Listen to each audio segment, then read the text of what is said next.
So about a year ago, I did a video on the Partograph, and I actually realized that in as much as that video was actually quite helpful to many of you, I missed out a bit of some important points that I should have emphasized on in that particular video.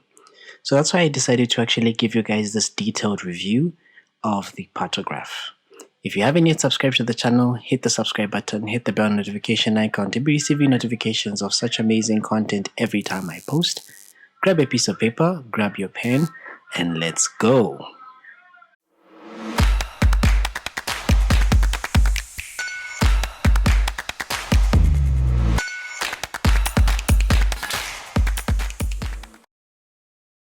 Hello and welcome to MK's Medical Review Series. My name is Dr. Moses Kazevu. This is on my YouTube channel where we look at medical topics in depth. Today we're going to be looking at the Partograph. This is indeed a detailed review of the subject.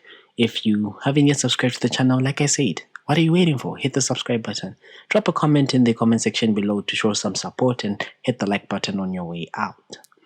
So remember that when we're going through these lectures, it's very important that you should actually have a Partograph near you because you can actually be looking at it firsthand and not really on the video, and you can see what I'm talking about. And even there are some exercises where I will require you to actually plot a few things, or you may actually even indicate them on your Partograph so that you don't forget when you're adding it to your notes. So make sure that you have some Partographs near you for the exercises. So remember that the Partograph or the partogram is actually the most commonly used tool to monitor the well-being and the progress of labor. It's a graphical representation of how labor is actually progressing. And it's going to be a tool that we're going to be using to monitor both the mother and the fetal well-being during the active phase of labor. It helps us make a decision and to detect abnormalities when they arise. Remember that labor is going to be the process where the child is actually born and is going to be divided into different stages. You have the first stage, the second stage, the third stage, and the fourth stage according to some literature. In the first stage, it's going to be divided into two main halves. It's going to be divided into what is referred to as the latent phase, when the regular uterine contractions begin up until someone reaches somewhere around 3 centimeters dilated. Then the active phase, where someone is 4 centimeters dilated until they are fully dilated. That's 10 centimeters dilatation of the cervix. Then the second stage is where the fetus is now expelled. The third stage is delivery of the membranes and the placenta. And then the fourth stage is that period of monitoring after this person has delivered. So remember that the details of the labor, especially in the active phase of the labor of the first stage of labor, are going to be recorded on the Partograph. So it's going to be recording these salient conditions of the mother and the fetus, and this helps us provide this timely intervention. And we can use a Partograph at all levels of care as long as you're delivering women. And like I said, the Partograph is going to be opened during the active phase of labor. Remember that worldwide, there are 5 major causes of death, especially in developing countries, and in women, that's going to be pregnant. These are going to be things like hypertension, hemorrhage, infections, obstructed labor, and unsafe abortions. And remember that hemorrhage, infections, and obstructed labor are highly correlated with prolonged labor. So you don't want to actually keep this woman in labor for a very long time. I have a consultant who says no woman should actually see 2 sunrises and 2 sunsets while still in labor. So it means labor should not even exceed 24 hours. Remember that PPH, which is postpartum hemorrhage, as well as postpartum sepsis, that's an infection, are quite common when labor is prolonged beyond 18 to 24 hours. And remember that obstructed labor is directly the outcome of abnormal prolonged labor. And so to avoid these complications of having prolonged labor, the Partograph actually can help you identify whenever the labor is actually progressing abnormally.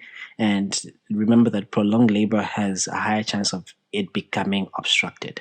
Remember that when the labor is actually progressing normally and is progressing well, even when you look at the Partograph, it's going to reassure both you, the healthcare worker, and the mother that the child is in good condition and that the labor is progressing normally. And remember that a labor that is progressing normally doesn't require much of your intervention. as opposed to a labor that is not progressing normally. And we must always use the Partograph when we're attending to a woman that's either in labor, whether they're at home, they're at a health post, even if they're delivering in a cab or the streets. Make sure you download the Partograph and you use it. Just for me to emphasize the point that Partographs are very important for the progress and monitoring of labor. So the Partograph is going to be used to detect labor that is not progressing normally. It's going to be used to indicate when augmentation of labor is appropriate. I will give you some examples of the different Partographs where labor was actually augmented. Then we also use it to make recognition of cephalopelvic disproportion long before obstruction actually happens. And you must be able to pick this up on the Partograph. When you look at a Partograph and say, maybe this could be due to CPD, cephalopelvic disproportion, how are you going to find this out? You should be able to recognize signs of fetal distress, because all these are emergencies that require some sort of intervention to be carried out. So here's a picture of the two types of Partographs. One, which is the composite Partograph that was in the year 1994, then the other one is the modified Partograph in the year 2000.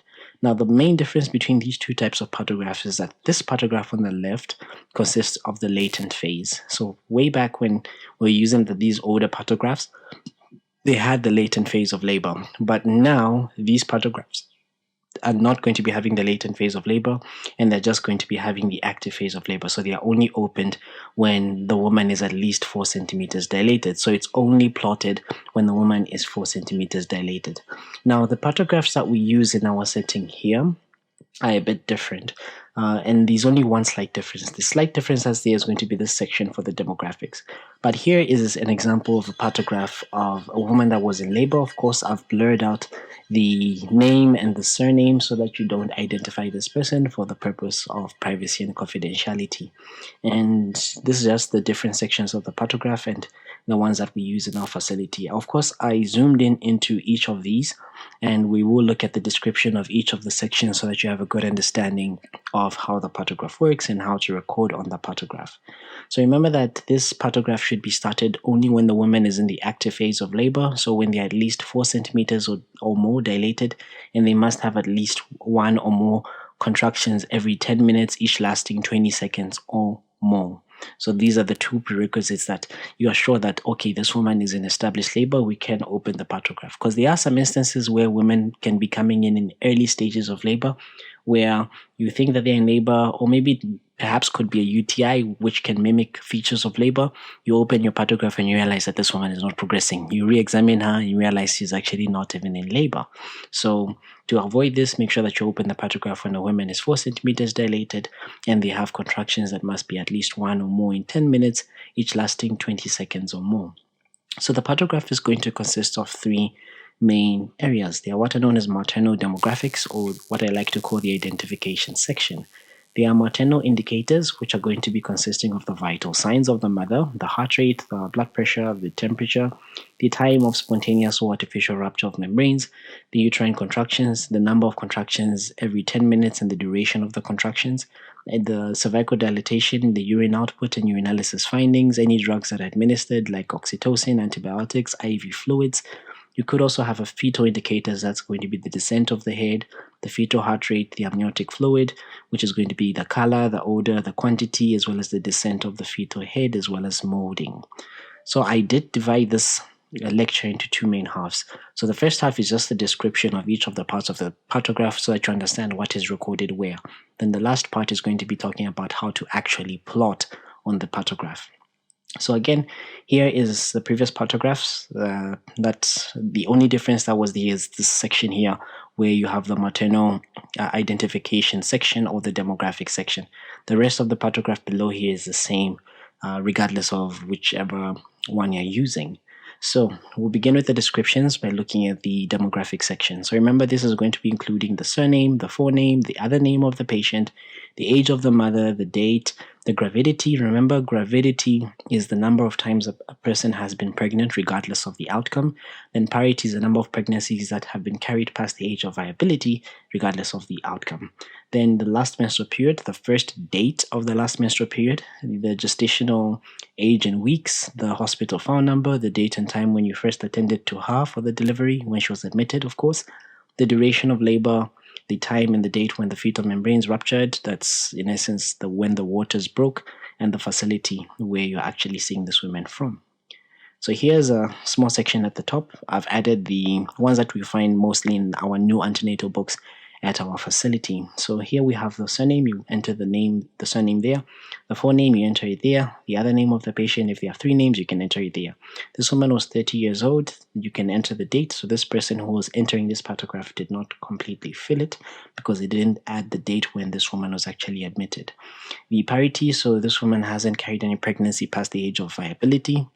And the gravidity, she's currently pregnant, so she's a prime gravida, so she's a PG, and she's her last menstrual period was 6 of this should be November 2022, and the EDD was the date that's given there. She was at 37 weeks gestation, and membranes, I figure membranes here hadn't yet ruptured, so this wasn't documented. The duration of labor hadn't yet been documented because she was still in labor, and the facility was that's given there. That's, I think, should be Chongwe General Hospital. So the section that's just below the maternal demographic or the patient identification details is pretty much where you're going to be recording the fetal heart rate. So initially, you're going to be checking the fetal heart rate every 30 minutes unless you get an abnormal reading. Then you want to check it more frequently. You can even check it as quick as 15 minutes. Then the scale is going to be ranging from 80 beats to 200 beats per minute. But remember that the normal range is actually about 100 to about even 160 beats per minute. Then remember that below this fetal heart rate section, you have 2 rows. You have a row for the amniotic fluid or the liquor. If the membranes are ruptured, you should record the color of the fluid, and you should check it every 4 hours. Then there's also molding there, which is just the extent of overlap of the fetal skull bones, which we'll talk about in much more details when we come to plotting the Partograph, and this is also going to be assessed every 4 hours. So here's what I was telling you about. So as you can see on this Partograph, there is a dark line here at 100, there is a dark line at 180. So the fetal heart rate should be between these 2 ranges over there. And then again, another thing that you may have noticed on the Partograph that I actually showed you earlier, the fetal heart rate was almost like, it's like a straight line. It's almost consistently like that. That means that there was a problem in that labor or during the progress of that labor. The fetal heart rate must show a bit of some variation. Remember that the fetal heart rate changes as the uterus is contracting, you get a deceleration of the fetal heart. Then when the contraction stops, the fetal heart actually comes up. Then here we have where we're going to be recording the amniotic fluid. This is where we're going to be recording the molding. So this is the fetal heart rate from 80 to 200. Then, of course, each of these small squares is going to be representing 30 minutes. So from here to here, it's 30 minutes. From here to here, it's another 30 minutes. So 2 of these boxes is going to be indicating 1 hour. Then the part that's below, that's part where you record the fetal heart rate, or just below the section for molding, you have the place where you can actually record the cervical dilatation as well as the descent. So you're going to be recording on the same graph. So there are 2 ways in which you are going to be recording this. So for the cervical dilatation, which is in centimeters, it's going to be plotted using an X on this same graph. So remember that the dilatation in the active phase comes from 4 centimeters to about 10 centimeters. I don't know why I'm thinking of 40, to about 10 centimeters. And in this same area, you're also going to be recording the descent of the fetal head. That's how far down the baby's head has actually progressed. You're going to be plotting this using an O. So remember, these are also going to be recorded every 4 hours, unless if it's maybe a multigravida person, or if you deem that the labor is actually progressing quite quickly, then you can record it a bit quicker than the 4 hours that's stipulated. So there are 2 rows just below this that are going to be indicative of the number of hours since the time this person actually, the labor was being monitored, and as well as the time on the clock when you're actually doing the next assessment or when you did the previous assessments. So here's what I'm telling you about. So this is the section below. So as you can see, this is ranging from 0 to 10. So each of these squares going upwards represents 1 unit. Then going towards the right, each of these small squares is going to be representing 30 minutes. So from here to here is 30 minutes. From here to here is another 30 minutes. So from here to here, this one big box is going to be representing 1 hour. So as you can see here, there's going to be 1 hour, 2 hours, 3 hours, 4 hours, 5 hours, 6 hours. So a woman must at least be in the active phase of labor for 6 hours. But this can continue 7, 8, 9, 10, 11, 12, at most 12 hours. Don't exceed 12 hours and this woman is still in labor. That's a big mistake to actually carry out. And at the bottom here, you have the hours and you have the time when you can actually record whatever has been happening. Then just below this, you have the section for the uterine contractions, which are going to be recorded every 10 minutes, and they should be done every 30 minutes. So you assess the woman for 10 minutes and you see how many contractions have there been in this past 10 minutes. Then you record it for every 30 minutes. So below that, you can also record the drugs that you administer, oxytocin that was given in labor, as well as the amount of oxytocin that was given, because sometimes we may augment labor. So here's what I'm telling you about the contractions per 10 minutes. So they're ranging from 1 to 5. So as you can see, 1, 2, 3, 4, 5. Again, here these squares going to the right are representing 30 minutes.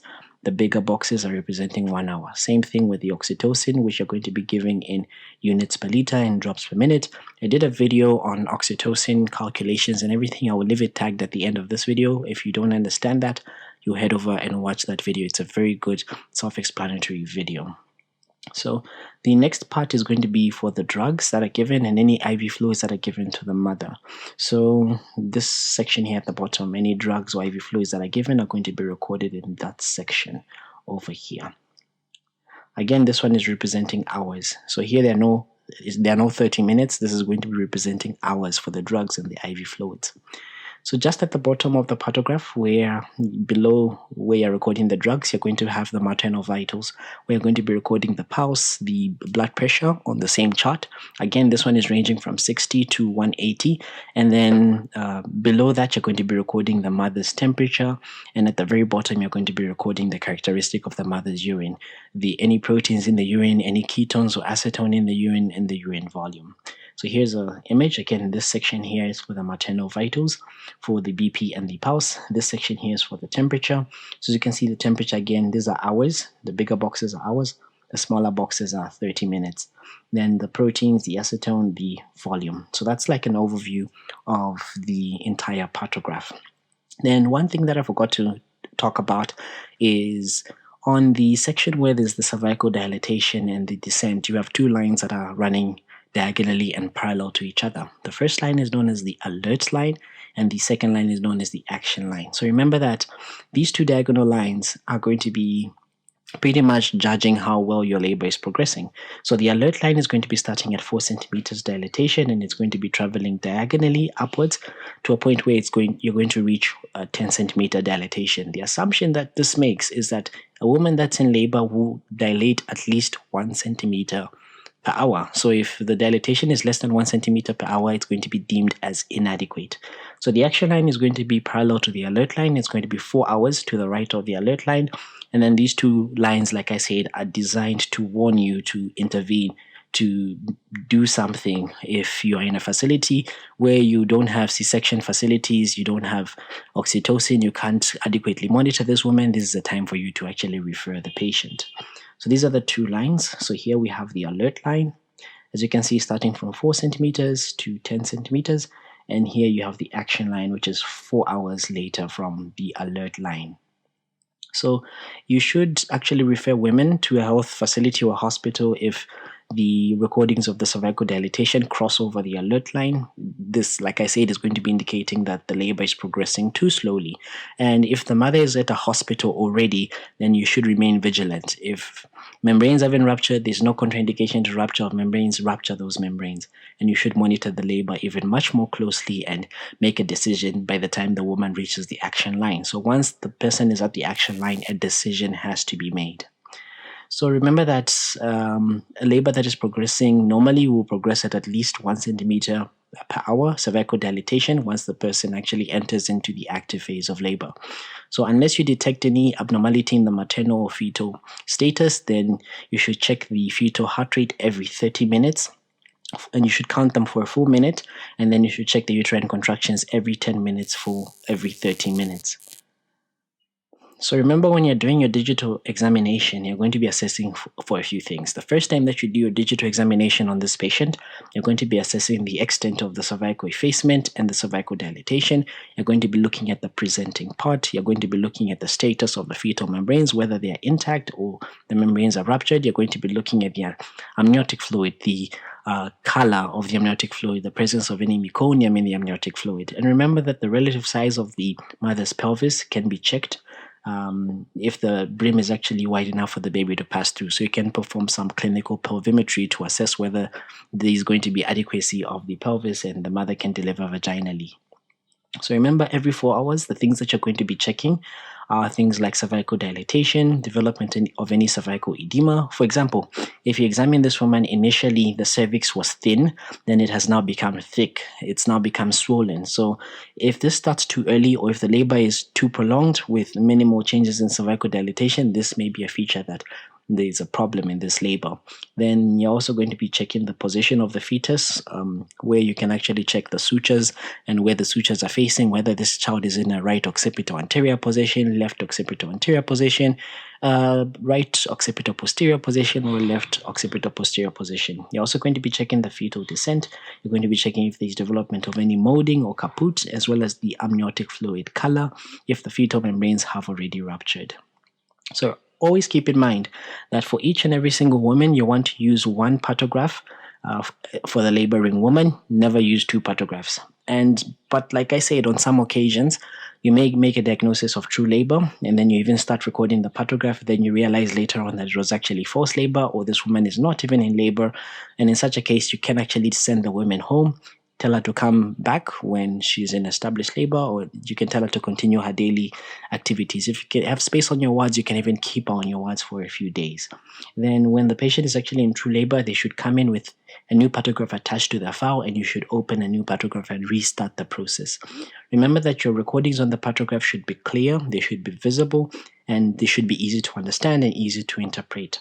If you have referred the mother to a higher facility, make sure that she goes with the Partograph that you've already opened, because then it'll give us information of what was already done for this woman, and then we'll know what interventions to actually carry out. So you should record your interpretations on the Partograph in a note. So up until this point, I really hope everyone is well versed with the different sections of the Partograph. Now we're going to be plotting the Partograph in 10 easy steps. If you haven't followed this video, you're still behind on different sections, you may pause the video at this section, rewind and rewatch the first section of this video before you actually progress to the next section. So we will plot the Partograph in 10 easy steps, as easy as that: 1, 2, 3, 4, 5, 6, 7, 8, 9, 10. So the first step is going to be the easiest, which almost everyone can do, even someone who's in grade 7 can do. So this is just simply entering the demographic data. So remember that the Partograph is going to be started when a woman is in the active phase of labor, about 4 centimeters or more dilated, and the contractions must be at least 1 or more in 10 minutes, each lasting for 20 seconds or more. So we fill in the demographic data. So here's a hypothetical patient. So we have Jane Bander, who's 26 years old, a gravida 2, para 1. The hospital file number is 3732/22. The date of admission is 15th of June, 2023. The time of admission was 11 hours. The membranes were ruptured, and they were ruptured at 06 hours, I presume on the same day of admission. So on the back of the Partograph, if you're not using another chart, you can also record certain significant findings. You can record the woman's past obstetric history, which I presume you would have already taken when you were admitting this patient, because you take a full history when you admit these patients. The past and present medical history, any findings from the physical examinations, any interventions you want to initiate, including any medication, delivery notes, or any referral that may accompany this woman. So now we'll move on to step 2, which is pretty much plotting the cervical dilatation. Remember that the first stage of labor is going to be divided into the latent phase as well as the active phase. And the onset of labor is going to be when you have these regular uterine contractions, and in the latent phase you have these regular uterine contractions up until someone is about 3 centimeters dilated, and then this is going to be accompanied by effacement of the cervix. So this can last up to 8 hours, though it may be quicker in some individuals, especially in the multiparous women. So these regular assessments of the maternal and fetal well-being should be done, but they're not going to be plotted on the Partograph. You just include them in your notes. Then in terms of the active phase, it's from when they are 4 centimeters dilated to 10 centimeters dilatation. So here the vaginal examinations are usually done every 4 hours, and the progress in cervical dilatation during this active phase is going to be recorded, and it should be at least 1 centimeter per hour. And like I said, it may be quicker in multigravid women than in nulliparous or prime gravidas. So the left side of the section is going to have numbers from 0 to 10. So it means each number is going to be representing 1 centimeter dilatation. Then the x-axis is going to have 24 squares. As we counted earlier on, there are 12 big squares and 24 small squares. So each of the big squares is going to be representing 1 hour. The small squares is going to be representing 30 minutes. And the dilatation, like we already said, is going to be plotted marking an X. And remember that the vaginal examinations are going to be done at admission and once in 4 hours. So cervical dilatation in the multigravid women is going to be checked much more frequently than the 4 hours. And this is because labor is going to be progressing much faster than in primiparous women. But in most women, we actually check it after every 4 hours. So if the progress of labor is satisfactory, then the recording of the cervical dilatation will remain on or on the left of the alert line. This is very important. As long as you are on the alert line or you're on the left of the alert line, it's a good thing. Immediately you cross the alert line, you should be vigilant. When you reach the action line, you should have even taken action already if you haven't. Then if the membranes have ruptured and the woman is not having any contractions, remember you shouldn't do a digital vaginal examination rather. You must get a speculum, ascertain first that there is no placenta previa. You may send this woman for a scan, then do a speculum examination because this woman may have premature ruptured membranes, and this can increase the risk of infection if you do these recurrent vaginal examinations. So here's an example of a woman that came in at 11 hours, and when she came in at 11 hours, she was 4 centimeters dilated. So the first plot is going to be placed there.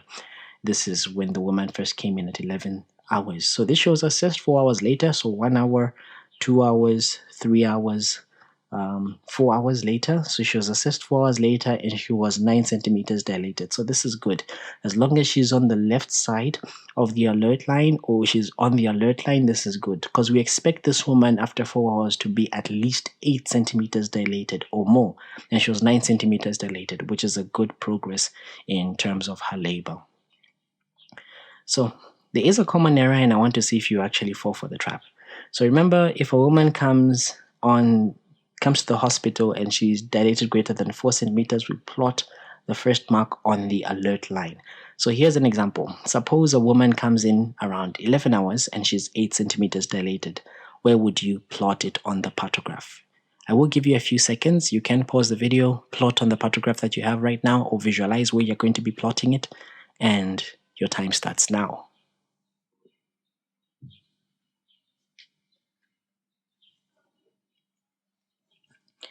And here comes the answer. So if you plot it like this and you put your X here, because you say that this woman came in at 8 centimeters and this is time equals 0, so we should plot the 8 centimeters here, then you would be wrong. Remember the first point that I said in the previous slide? You must plot it along the alert line. So if you plot this here, this is a very common mistake that most people actually make.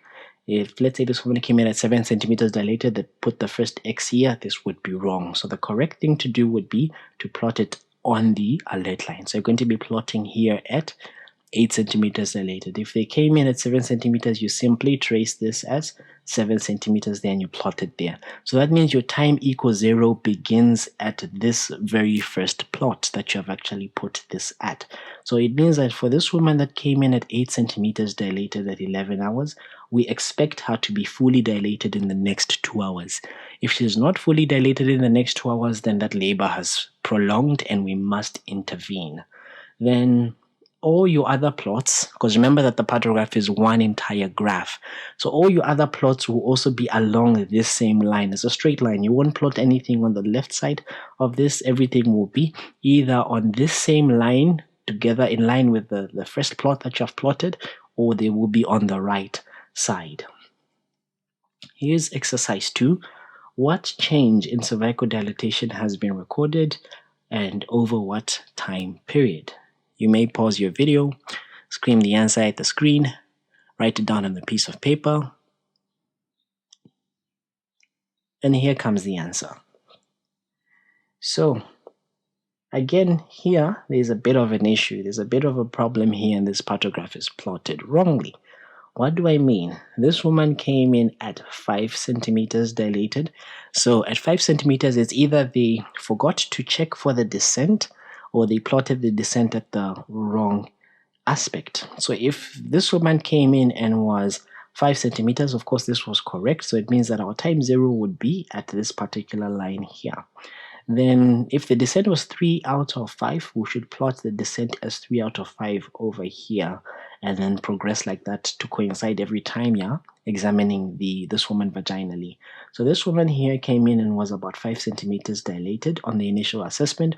4 hours later, she was fully dilated, so she must have probably given birth. If she didn't, then probably something was done, whether a forceps delivery or a vacuum delivery in the second stage of labor. Then here's exercise 3. So this is a G3 part 2 at 38 weeks gestation, and the Partograph is shown. What is your spot diagnosis? You may pause your video, write down your answers, scream them at your screen, talk to them with your friend. If you're watching this video as a group, I don't know why, but talk to them as your friend. Or when you're in church and they say, tell it to your neighbor. Tell it to your neighbor. Anyways, here comes the answer. So this is obviously precipitous labor. So as you can see, this woman came in at 16:30. She was 4 centimeters dilated. 30 minutes after, she was fully dilated and she delivered. That's too quick. Even if it's multigravida or even grand multiparity, that's too quick. The problem with precipitous labor is you may think it's a very good thing. This woman is delivering, is giving us less work. But the problem with this is that because the uterus is not given a chance to accommodate to the decrease in the intrauterine volume, then there's this sudden decompression. Then the uterus will fail to contract. There's a high chance that this woman goes into a PPH, a postpartum hemorrhage. So always keep in mind that in the active phase, plotting the cervical dilatation will remain on the left or it will remain on the action line. Remember, if they come in above 4 centimeters, you must put your first plot on the alert line. Then if it moves to the right of the alert line, then the labor may be prolonged. Then if you're in a facility where you don't have C-section, you don't have trained and experienced people, transfer them to a facility that does have these C-section facilities. Then this transfer is going to be allowing adequate time to reach for them to assess and for them to make a diagnosis, for them to make an intervention at that facility. It doesn't make sense when you refer a patient and they have already crossed the action line. Then what do you want us to do? You have already delayed in the referral. So please make sure that you refer the patients much earlier. So at the action line, which is going to be 4 hours to the right of the alert line, here we want to assess the cause of the slow progress and take action. Remember that prolonged labor can be due to the 4 Ps. It could be due to the power, inadequate contractions. It may be due to the passenger. Maybe there could be a cephalopelvic disproportion or a malpresentation. It could be due to the passage itself. The birth canal may not be adequate enough. So the power, the passage could be due to the passenger itself. So remember that actions here should be taken in a place where the facility is dealing with these obstetric emergencies. This should be done. So if you're in between the action and the alert line, if you're at a health facility, you want to transfer this woman to a facility that offers C-section, unless if this woman is fully dilated. Because if it's fully dilated and you move her from one place to another, you get her into the ambulance, she may deliver along the way. She will deliver in your ambulance, or she will have a high chance she delivers before you even reach the ambulance, or even delivers just as you're reaching the hospital. And that's quite embarrassing if you get a woman, you're transferring her from your facility and you just reach there, she just delivers. They'll ask you, what exactly were you doing at your facility? So if membranes are not yet ruptured and there is no contraindication to rupture of membranes, and the head is well applied to the cervix, you can actually rupture the membranes and then observe her for a short period of time. Then if labor is still not progressing satisfactorily, you can refer the patient to another health facility, a much higher level health facility. So remember that in the hospital, when you're at the hospital and you're in between the alert and the action line, you can perform artificial rupture of membranes. If the membranes are still intact, then you should continue your routine observations, because remember, we have ruptured the membranes. It's a way of augmenting labor. Then if still it's inadequate, you can even rupture and augment this patient. And whenever we're augmenting women, we actually give them 2 hours. After 2 hours, if there is no progress, we take them for C-section. If there is progress, then we can actually allow them and give them another additional 6 hours to see if they deliver.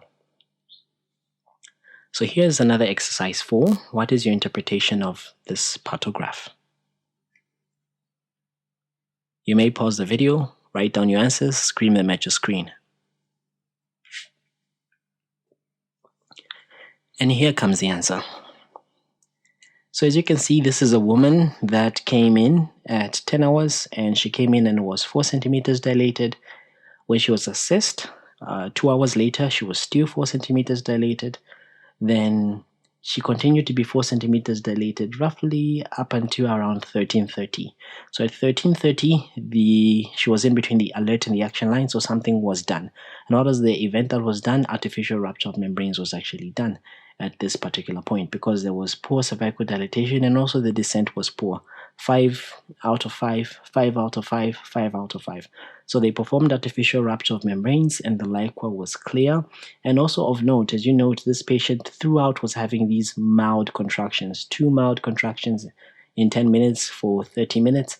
As you can see, they were all mild, and at a point even had 1 mild contraction. So we ruptured the membranes, we started oxytocin infusion, and we augmented with oxytocin. After augmentation, we can see that the contractions actually improved, labor progressed normally, the cervical dilatation improved, the descent also improved, and eventually this woman gave birth to a live male infant weighing 2.654 grams, and this was delivered at 20 hours. So if you're at or beyond the action line, remember you want to have a full medical assessment, which you should have already done when admitting the patient. Consider an IV infusion, catheterize the patient as they may need to go to theater, give them some analgesia. And remember that delivery, if the fetal distress or obstructed labor is actually noted, take them for an urgent cesarean section. Then oxytocin augmentation, if there are no contraindications, can be started. Then, of course, supportive therapy. This is only if satisfactory progress is established and the dilatation could be anticipated to be at 1 centimeter per hour or faster than this. So that's step 2. So step 3 is plotting the descent of the fetal head. So remember that as the cervix is actually dilating, the head is actually descending into the maternal pelvis. So descent is plotted on the same bit as the cervical dilatation, and it should be plotted along the same line as the cervical dilatation. So before you plot, you should ensure that you learn how to actually estimate the progress of the fetal descent by measuring the station of the head. So there are 2 things that may confuse you here. So remember, station is pretty much the relationship of the presenting part, which is in this case the head in relation to the maternal ischial spines. So this can be determined through a vaginal examination with a gloved finger, and the position of the presenting part, which is in most cases, if it's a vertex presentation, the head in relation to the ischial spines. So if the head is actually at the same level of the ischial spines, then the station is going to be 0. If it's above, we give it a negative number. If it's below, we give it a positive number. So if the head is high up in the birth canal, higher than the ischial spines, then, for example, it can give it a station of -4, -3, meaning the head is floating. It hasn't yet even descended into the maternal pelvis and it's not engaged. Then at station -2 and -1, it's descended closer to the ischial spines. It hasn't yet reached the ischial spines, but it's closer. Then if the fetal head is actually below the ischial spines, then we give it a positive number. So for example, +1 and +2 means that it's below the ischial spines and the head is actually even moving closer to the vulva. At station 3, the head would have +3, the head would have even crowned. It's actually visible at the opening of the vagina, and this is a woman that you ideally even want to tell to start pushing because she's about to enter, or she's entering into the 2nd stage of labor. Then the cervix should be fully dilated at this particular point when this woman is crowning. That's why you can ask her to push.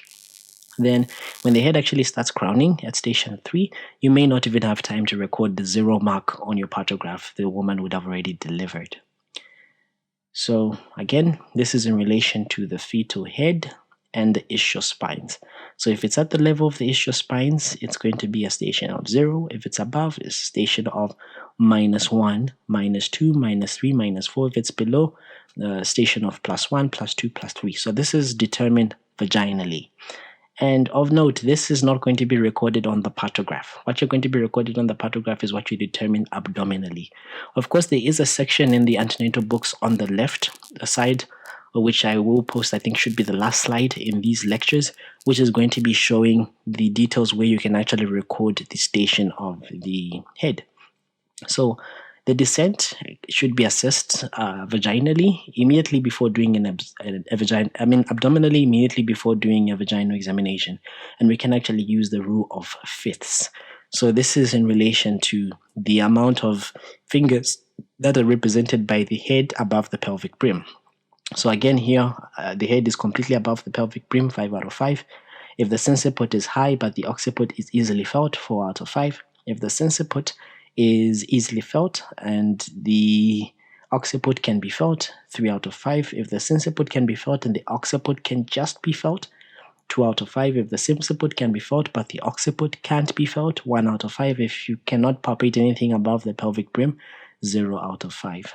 So remember that the rule of fifths means that the palpable fifths of the fetal head that are felt abdominally above the pubic symphysis. So the width of the fifth fingers is actually a guide expressing it as fifths. This is what you actually record as a fetal descent on the Partograph. So remember that the head is actually mobile above the pelvic brim that can accommodate full 5 fingers. Then as the head descends, then the portion of the head that's represented above the pelvic brim is going to be represented by less fingers. As you can see, 5 fingers, and then here just 2 fingers above the pelvic brim. So remember that it's generally accepted that the head is going to be engaged when the portion of the head is actually less than 2 fingers above the pelvic brim. So the problem that we've created here is that vaginally, we can examine and actually give a station, and then the station is not present on our Partograph. What we're examining and putting on the Partograph is the descent in relation to the abdomen, in relation to how many fingers above the pelvic brim. So these two things should correlate with each other. So in the section for the Partograph where cervical dilatation is recorded, descent actually is recorded. And remember, descent in this case is going to be recorded from 5 going down to 0. And the descent is going to be marked using an O. Remember that the cervical dilatation is marked using an X so that you don't confuse them.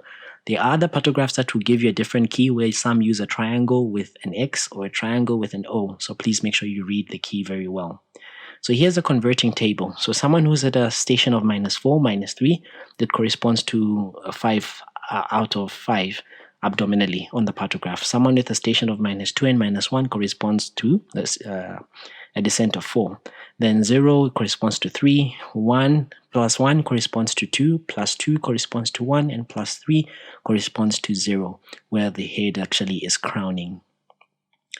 So again, here's a woman, maybe she's 4 centimeters dilated here, actually 5 centimeters dilated, because we assume that here they must have placed the X here, because you're supposed to plot the first thing on the same line here. So assume that this woman was 5 centimeters dilated and she's about 3 fifths, 3 out of 5 abdominally. So the next step is assessing for molding. Remember that the fetal skull is made up of these 5 separate bones: the frontal bone in front, the parietal bones on the side, the occipital bone at the back. So there are sutures in between these bones. The suture that's found between the parietal bones and the frontal bone is known as the coronal suture. The suture that's between the parietal bones is known as the sagittal suture. The suture that's between the parietal bones and the occipital bone is known as the lambdoid suture. And there are 2 soft areas that are there on the fetal skull, which are referred to as fontanelles. The one that's anterior, which is diamond shaped, which you don't feel when it's a vertex presentation, is known as the anterior fontanelle. Then the one that's at the back, which is triangular in shape that you can feel if it's a vertex presentation and it's cephalic, then this is referred to as the posterior fontanelle. Remember that these bones are quite flexible during birth, and the movements of the sutures and the fontanelles allows for the bones to actually overlap each other. The extent to which these bones actually overlap with each other is going to be dependent on several factors, and this is what we refer to as molding. Remember that it's going to be produced as the fetal skull is being flattened as it passes through and is being forced through the birth canal. So here again is the bones. So here's the frontal bone, and these are the parietal bones. This is the occipital bone. So the suture between the frontal bones and the parietal bones, you refer to this as the coronal suture. Then the suture between the parietal bones, this straight one here, is known as the sagittal. Then the suture that's going to be there between the parietal bones and the occipital bone, this is known as the lambdoid suture. This is the posterior fontanelle, what you can feel vaginally. This is the posterior, this is the anterior fontanelle, which is diamond shaped rather, that you can feel, that you can't feel. And this is the posterior fontanelle, which is triangular, that you can feel. There may be some normal variations in the molding of the newborn skull, which usually disappear in about 1 to 3 days after birth. So your child may be born with different shaped heads. Then there is something that's known as caput, which is just simply termed as a swelling that we can see on the fetal skull. So sometimes you may create this artificial caput when you deliver this child via a vacuum. We refer to that as a chignon. Remember, chignon is this artificial caput that you create when you're delivering via a vacuum. So some babies have this swelling, which is known as the caput, and this is where the area that is going to be pressed against the cervix during labor. So this is common in labor for it to happen, and whenever you detect molding or caput formation in the fetal skull, then it means that the baby is moving in the birth canal. You have to be more careful though when evaluating the mother, because these are signs that may be pointing you towards cephalopelvic disproportion. For example, in the early stages of labor, and you examine this woman, and in this you realize that this child already has molding 3+ or caput 3+, then these are features that are going to be suggestive of cephalopelvic disproportion, and especially if the descent is not really improving and the child is not really going down. So remember that you make sure that the pelvic opening is large enough for the baby to pass through. The small pelvis is common in women who are malnourished, and frequently a cause of prolonged labor as well as obstructed labor. So remember that a caput or a swelling on the fetal skull normally develops in the central area. If it develops in any other place but the central area, it's not considered normal. So this is what a normal caput looks like. It's going to be central, and an abnormal one will be on the lateral side, for example, as depicted in the image shown. So remember that a swelling, like I said, on the baby's head is a danger sign, and you should actually refer these urgently, as they may need blood, or fluid can actually even accumulate in that caput. It can sometimes be a cephalohematoma that you should be able to distinguish. Between 3 things: a cephalohematoma, a caput succedaneum, and a subgaleal hemorrhage. Then station 4 is recording the molding on step 4 is recording the molding on the partograph. Remember that you're first going to be palpating the suture lines on the fetal head, and you appreciate whether they are touching each other, they are overlapping each other, whether you can separate them or you can't. When you follow the fontanelles, actually follow the sutures, and you should follow the fontanelle, see where the fontanelle is facing. The base of the triangle, where that is facing, that will determine the position of this fetus. If the base of the triangle is facing towards the left anterior side of the mother, that's a left occipital anterior.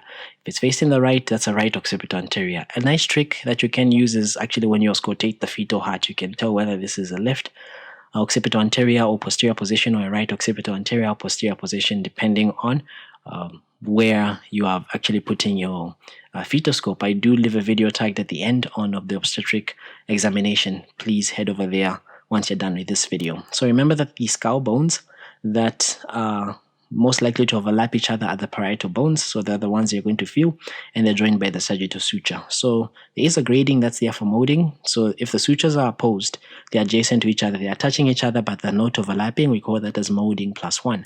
If the sutures are overlapping, but you can easily push them apart, you can easily reduce them, then you refer to that as molding degree number 2 or molding 2+.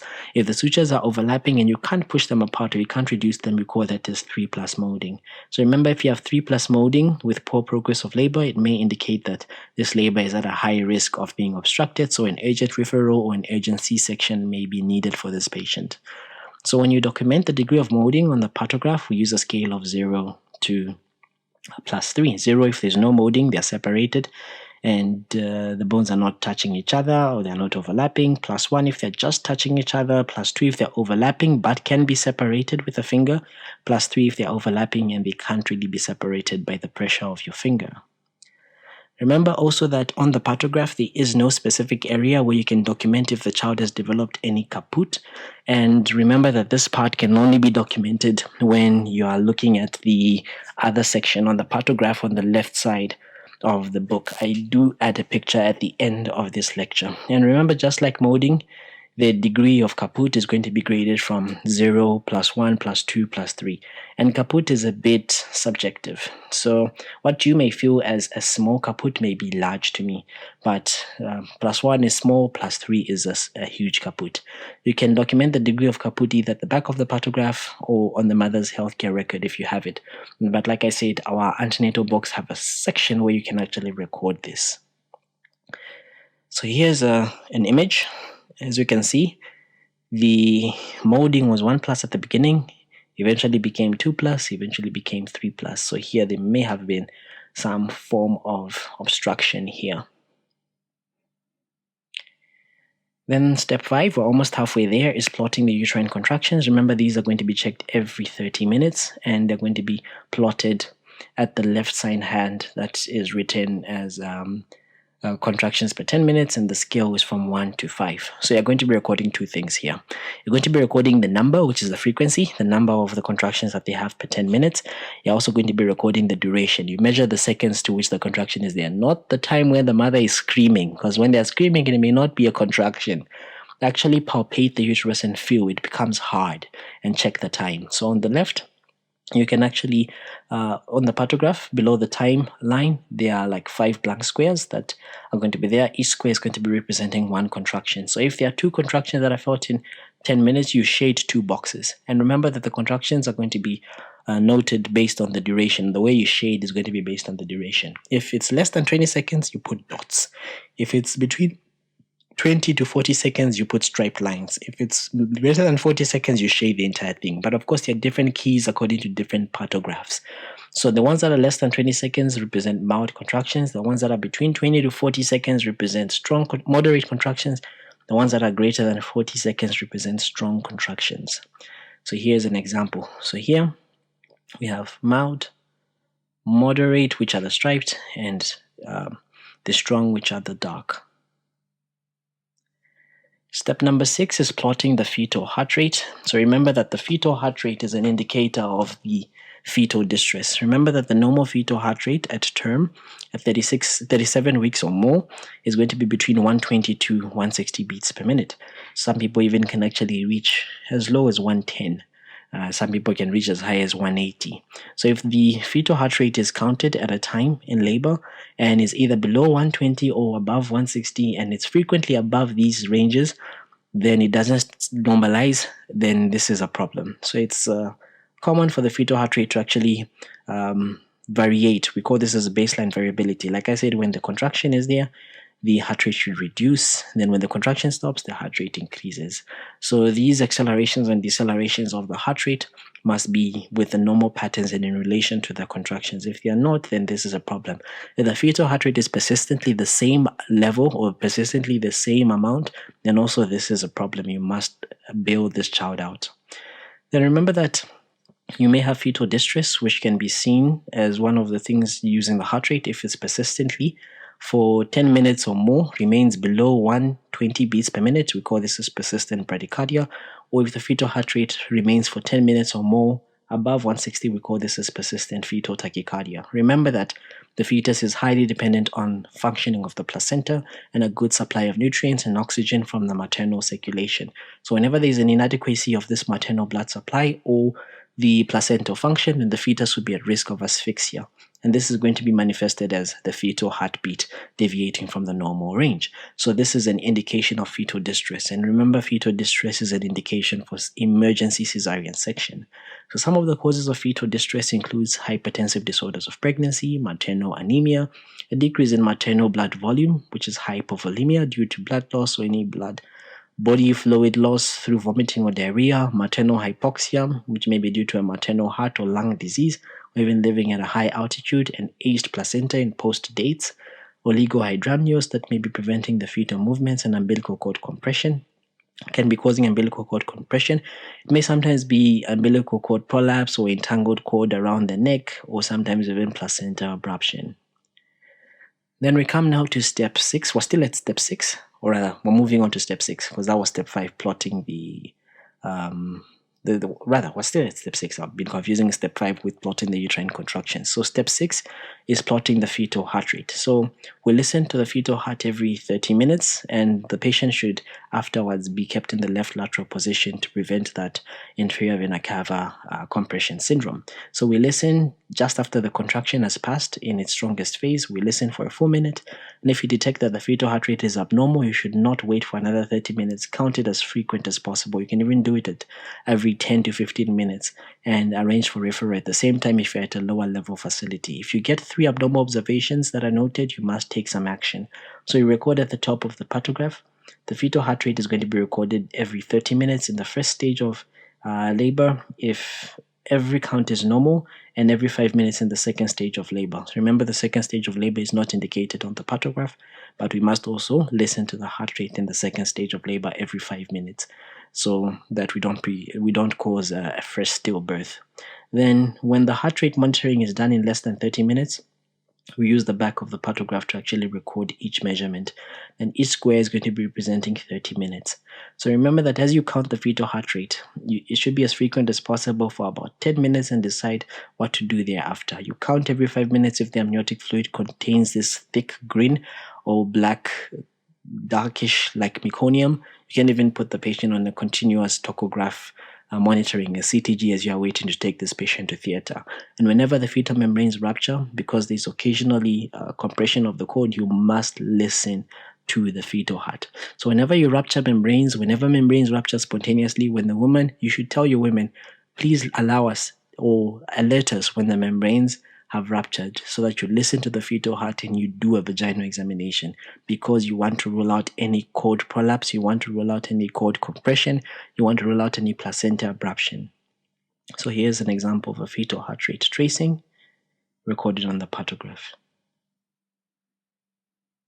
So again, back to this picture. What do you think is happening here?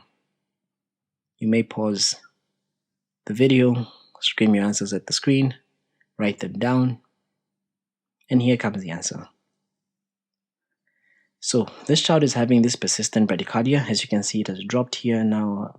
After monitoring here, it's dropped to less than 120 here. And it keeps going, 110, 100. This is at 98, somewhere there, almost at 91 or 92. And as you can see, the liquor was clear, then eventually became blood stained. Then now it's meconium stained. There was molding 1+, 2+, then 3+. So this child is in fetal distress. So they may actually need an emergency cesarean section. There may have been some obstruction here. And to some extent, there may have been some abruption of the placenta.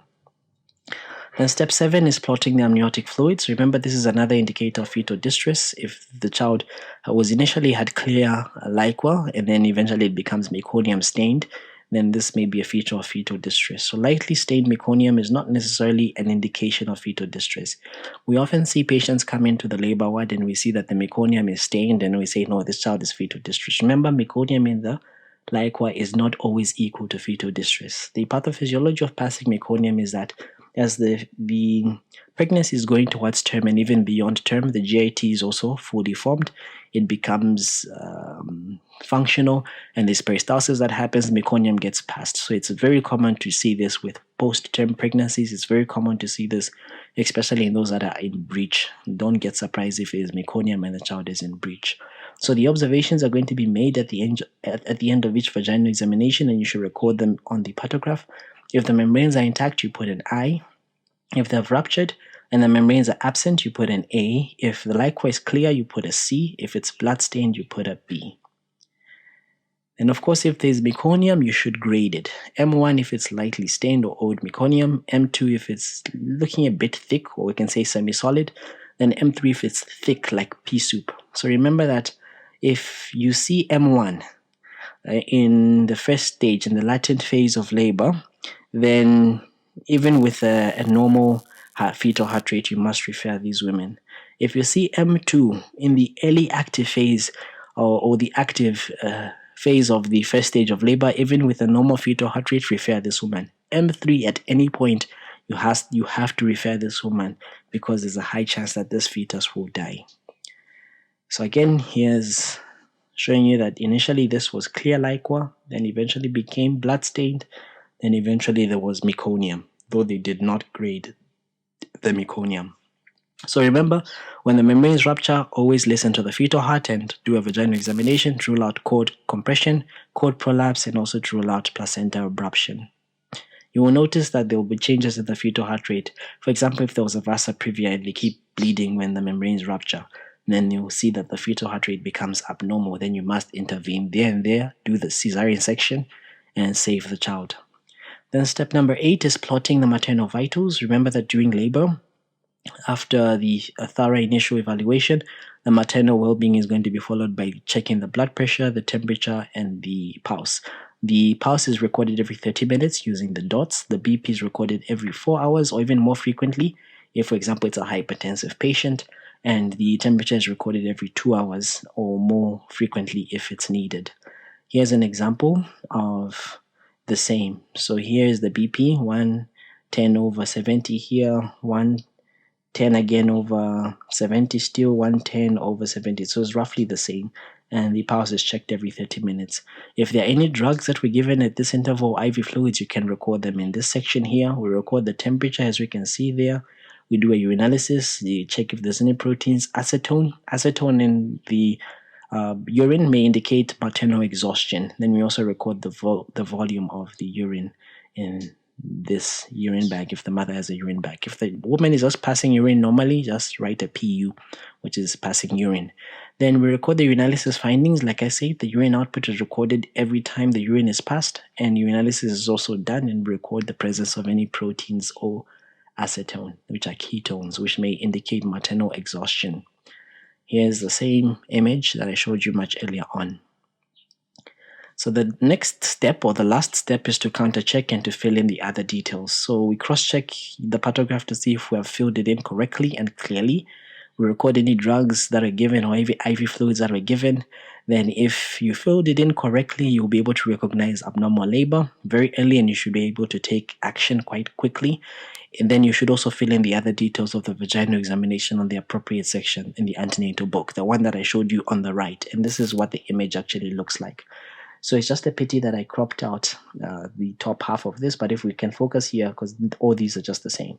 So here we have the time at the very top, the condition of the vulva, the condition of the vagina, the dilatation of the cervix, condition of the cervix, the membranes, the type of liquor, presentation, station of the presenting part, position, molding, caput, cord, fetal heart, and then you sign as the examiner. So ideally a woman should have at least or at most 4 examinations until you make a decision of whether it's going to be a C-section or until they enter into the second stage of labor.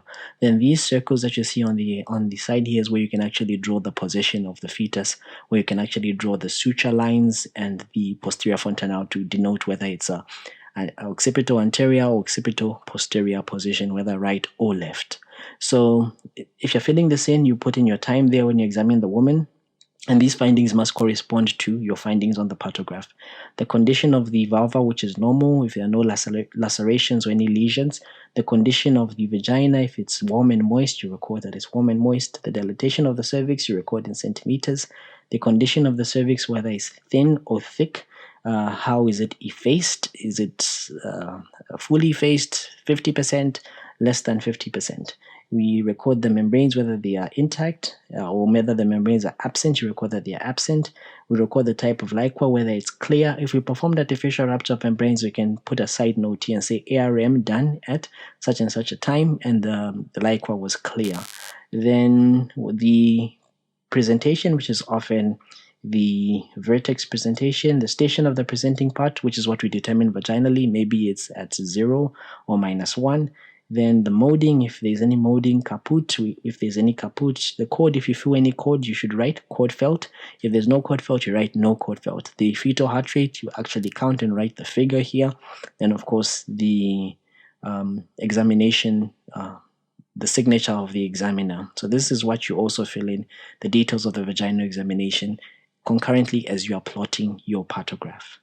I really hope this has shed much more light on the partograph and gave you a detailed analysis and a detailed way in how to understand and to plot the partograph. If it did, consider subscribing to the channel, hit the bell notification icon so you never miss on such amazing content every time I post. To Zambia and beyond, my name is Dr. Moses Kazevu. Until next time, bye-bye.